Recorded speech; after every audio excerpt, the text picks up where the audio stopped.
నమస్కారం, శ్రీమాత్రే నమః. ప్రస్తుతం మనం శ్రీ శ్రీ శ్రీ ఆనంద శివకామేశ్వరి సన్నిధానంలో ఉన్నామండి. ప్రస్తుతం మనతో పాటు ఉన్నారు మాతాజీ శ్రీ శ్రీ శివకామేశ్వరి ఆనందమయ్యమ్మ. వారితో మాట్లాడదాం. అమ్మ నమస్కారం. శ్రీమాత్రే నమః.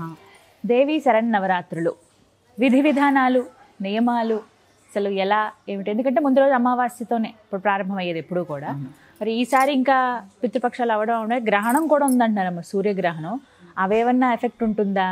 ఇప్పుడు మొదటి రోజు నుంచే ప్రారంభించుకోవాలి కాబట్టి ఎలా చేసుకోవాలి, ఏమేమి సిద్ధపరచుకోవాలి, ఎలాంటి నియమాలు ఉంటాయి, జాగ్రత్తలు, ఇవన్నీ చెప్పండి అమ్మా. యాదేవి సర్వభూతేషు శక్తి రూపేణ సంస్థిత. నమస్తస్యై నమస్తస్యై నమస్తస్యై నమో నమః. శ్రీ గురుభ్యో నమః. శరన్నవరాత్రి యొక్క నియమాలు మీరు అన్నట్టు గ్రహణము, అమావాస్య, ఎప్పుడూ కూడా పితృపక్ష అమావాస్య అయిపోయిన వెంటనే శరన్నవరాత్రులు మొదలవుతాయి. ఈసారి ఏదో గ్రహణం ఉంది అంటున్నారు. మనకి భారతదేశంలో గ్రహణం లేదు అని అంటున్నారు. లేదు కూడా, లేనివి పాటించక్కర్లేదు. స్నానాలు చేయడము, జప ఇవన్నీ అవసరం లేదు. ఏవైనా మీకు మంత్రదీక్షలు ఉంటే, సూర్యుడు ఎక్కడైనా సూర్యుడే కాబట్టి స్నానం చేసి ఒక గంట జపం చేసుకోండి చాలు. కానీ మిగిలిన వాళ్ళకైతే ఏం పెద్ద నియమాలు అయితే ఏమీ లేవు. ఇక సామాన్లు ఎలా తెచ్చుకోవాలి? ఏముంటాయేమో, పసుపు, కుంకుమ, సాంబ్రాణి తెచ్చుకోండి. అగరబత్తి కంటే కూడా నవరాత్రుల్లో సాంబ్రాణి శ్రేష్టం కాబట్టి సాంబ్రాణి, తర్వాత రోజు కొన్ని పువ్వులు, అమ్మవారికి ఒక దండ, మీరు పెట్టే నివేదనలు మీ శక్తి కొలది మీరు ఏం చేయగలిగితే అవి. అంటే ఆ రోజుకి ఆ రోజు పరిగెట్టకుండా ముందే అన్నీ సంసిద్ధం చేసుకోండి. అలాగే కొనుక్కునే వాటిల్లో కూడా కల్తీ లేనివి కొనుక్కోవడానికి ప్రయత్నం చేయండి. ఎందుకంటే పసుపు, కుంకుమ, గంధం ఎక్కువ వాడతాం కాబట్టి, మంచి కుంకుమ ఇప్పుడు మధురై వాళ్ళ కుంకుమ వస్తుంది, అది కూడా బాగుంటుంది. పిఠాదేవాడ లేదా తయారు చేసుకోండి. ఏముంది, కుంకుమరాలు దొరుకుతాయమ్మా. పసుపు మీరు పట్టించుకుని బయట తెచ్చుకుని కొమ్ములు, ఆ కుంకుమరాయి ఇంత వేసి ఆకుపచ్చ రంగులో ఉంటుంది. ఇంత వేసి నూరితే ఎర్రగా ఇంత పౌడర్ వస్తుంది. దాంట్లో మీకు కావలసినవి చేసుకోవచ్చు. జవ్వాది కలపచ్చు, కస్తూరి కలపచ్చు, ఇట్లా రకరకాల పచ్చకర్పూరం కలపచ్చు. ఇట్లా రకరకాలుగా మీరు కుంకుమ తయారు చేసుకోవచ్చు. ఆ పసుపు శ్రేష్టమైనదిగా చూసుకోండి ముఖ్యంగా. ఎందుకంటే కాళ్ళకి రాసుకుంటాం, మొహానికి రాసుకుంటాం, ఎటువంటి కెమికల్స్ లేనివైతే బాగుంటుంది. అదొక్కటి కొంచెం రీసెర్చ్ చేసి తెచ్చుకోండి పసుపు కుంకుమ. అలాగే అమ్మకి సుగంధ ద్రవ్యాలంటే ఇష్టం. అమ్మవారి యొక్క ఉపచారాల్లో ఉపచారం ఉంటుంది, గంధం సమర్పయామి. తర్వాత చక్కగా ఈ సుగంధ ద్రవ్యాలు, జవ్వాది, తర్వాత గోరోజనము, కస్తూరి, ఇలాంటివన్నీ కొద్ది కొద్దిగా పచ్చకర్పూరంలో అవన్నీ కలిపి అమ్మవారికి సమర్పించండి.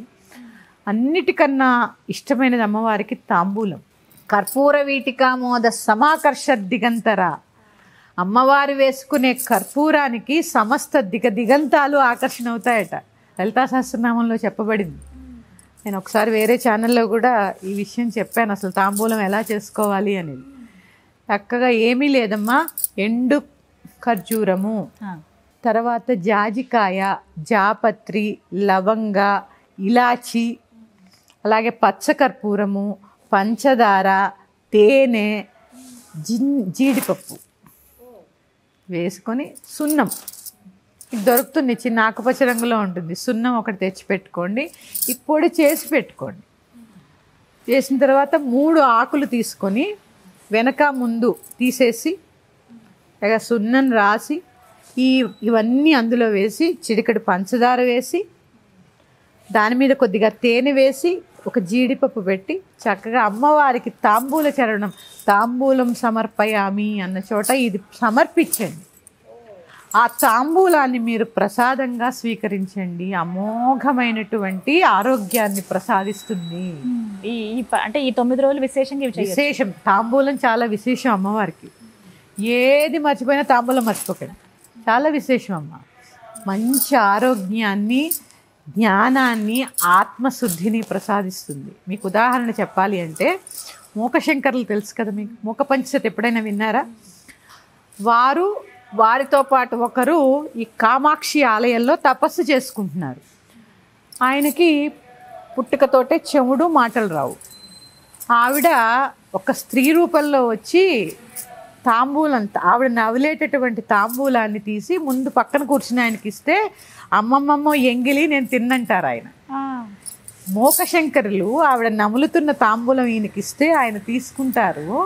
అప్పుడు అమ్మ ఆయనకి సాక్షాత్కారం ఇస్తే 5 ఆవిడ ఎంగిలి తిన్నందుకు ఆయనకి మాట వచ్చి 500 శ్లోకాల ఆసువుగా చెప్తారు ఆయన.